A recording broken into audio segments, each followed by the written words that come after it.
안녕하세요. 반갑습니다. 지역사회 간호학 2 과제 작성 안내에 대해서 말씀드리도록 하겠습니다.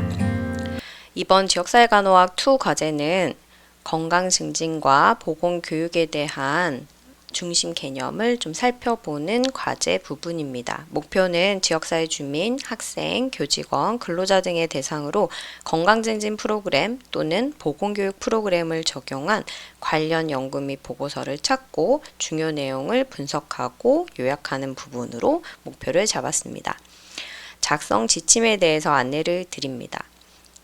과제는 표지, 과제 내용, 참고 문헌으로 이루어지게 되고요. 표지는 사랑스럽고 멋진 그림 또는 사진 이렇게 삽입해서 가능하고요.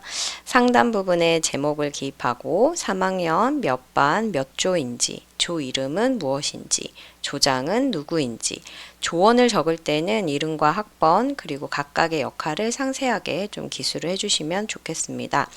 글씨 포인트는 10포인트, 줄 간격은 160, 글자체는 굴림체, 여백은 드리는 양식의 기본 설정 값을 그대로 활용하시면 되겠습니다.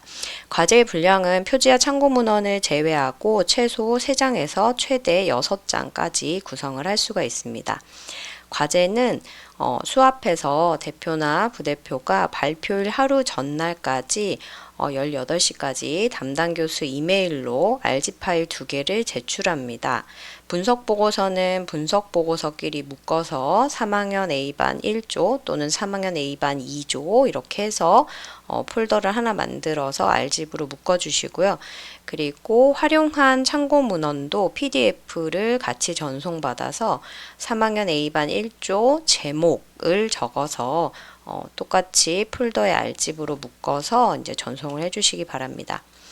그리고 각 조는 발표 당일날 과제 작성한 분석 보고서 한글 파일과 그리고 참고한 논문 또는 보고서의 원문 파일을 출력해서 같이 묶어서 제출을 하도록 합니다. 자, 그리고 발표 자료 같은 경우에는 작성한 분석 보고서 한글 파일을 그대로 띄워놓고 발표를 실시할 예정이에요. 그래서 발표 수업과 관련된 공지는 추후에 다시 또 안내를 상세히 드리도록 하겠습니다.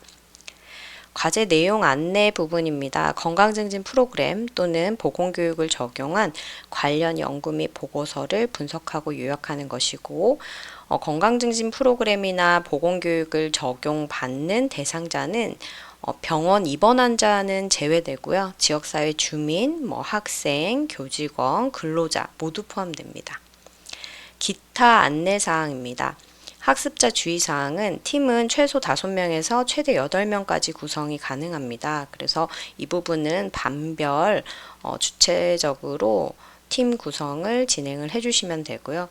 참고 사이트를 활용해서 문헌을 검색하고 이 참고한 문헌을 사용할 때는 반별로 활용 자료가 겹치지 않도록 찾은 논문과 보고서를 공유해서 결정을 하도록 합니다. 참고할 수 있는 사이트는 다음과 같이 알려드립니다. 자, 첨부 파일은 2가지를 드릴 건데요. 지역사회 간호학 2 분석 보고서 양식과 그리고 그룹 원간 평가서 양식이 있습니다.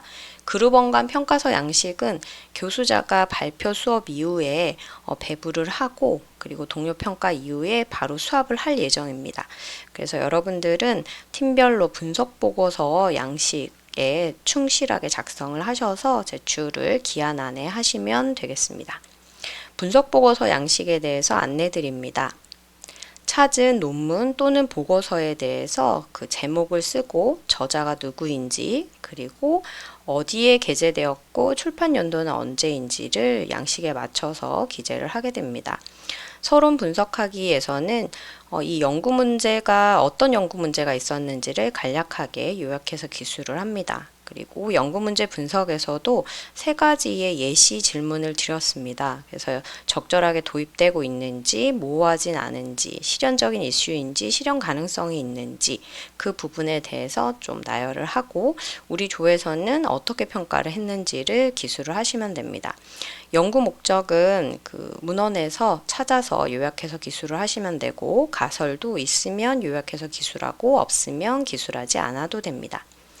자, 연구 방법 분석하기는 붉은색으로 되어져 있죠. 발표를 할 때는 붉은색으로 된 부분만 발표를 합니다.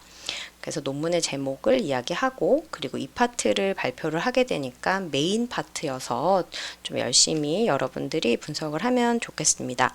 연구 설계를 찾아서 기술을 하시고요. 어떤 대상자 몇 명에게 언제 이렇게 했는지, 그리고 사용한 연구 도구는 무엇인지, 그리고 구성된 건강증진 프로그램과 보건교육 프로그램 등등 활용한 프로그램은 어떻게 구성이 되어져 있고 어떤 내용으로 진행을 했는지, 장단점이 무엇인지에 대한 부분을 기술을 하시면 됩니다. 혹시 이제 중재 프로그램이 표로 제시가 되어져 있으면 그 부분은 그대로 캡처하셔서 그 본문에 이렇게 실어서 또 설명을 하셔도 무방합니다. 자료 분석과 연구 결과 분석하기에서는 각 변수 측정 수준이 통계 방법이 적절한지 문헌에서 찾아서 기술을 하시면 되고요. 연구 결과는 중심 내용을 찾아서 기술하시면 됩니다. 보고자 했던 연구 변수가 그 프로그램을 받고 어떻게 좋아졌는지에 대한 부분을 간략하게 적으시면 되고요. 자, 그리고 발표 때 또 발표를 하게 되는 중심 메인 파트이죠. 종합평가와 의견서 기술 부분이 있습니다. 자, 이 부분을 할 때는 조가 의견을 굉장히 많이 좀 나누면 좋겠어요. 그래서 심도 있게 논문을 한번 또는 보고서를 한번 리뷰를 쭉 하고 그리고는 종합평가 의견서 기술 부분을 토론을 하면서 풍부하고 다양한 죄송합니다. 의견을 모으시면 좋겠다라는 부분을 말씀드립니다. 이 연구의 강점과 약점은 무엇인지를 한번 떠올려 보고 그리고 연구자가 그런 제한점을 적어 놓은 부분이 있다면 그 부분에 대해서도 찾고 의견을 나누도록 합니다. 연구 결과가 실무에 적용이 가능한지, 다른 연구에 또는 다른 실무에 반복 연구가 가능한지도 한번 생각을 해봅니다. 실무의 적용성 부분이고요. 만들어진 프로그램이 정말 좋은데 계속해서 운영을 할 수 없는 입장이라면 실용성이 떨어지는 이제 프로그램이 되는 거죠. 그래서 그런 부분들을 좀 고민을 하시면서 보시면 좋겠고요. 그리고 이제 하이라이트이죠. 본 연구에 이제 건강증진 프로그램이나 보건교육 프로그램 등이 이 지역사회 주민, 학생, 교직원, 근로자 등등에게 어떤 유익한 점이 있었는지를 총괄해서 이제 적어 봅니다. 그래서 우리가 논문을 읽는 독자로서 이런 점은 이 프로그램의 정말 강점이어서 이런 부분이 도움이 되었던 것 같다. 그래서 추후에 뭐 확대해서 어떤 부분에도 적용을 할 수 있겠다라는 부분을 이제 조가 같이 의논을 해서 기술을 하면 좋겠습니다. 이와 함께 이런 부분이 좀 보완되면 정말 좋을 것 같은데 라는 그런 보완점도 함께 기술을 하도록 합니다.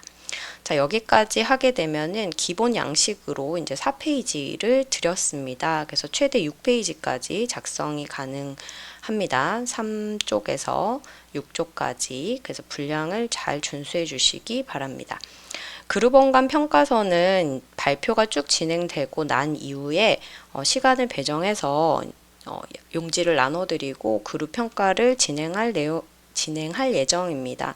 그룹 평가의 내용은 다음과 같이 10가지 항목으로 그리고 5점 척도로 이렇게 평가를 할 예정입니다.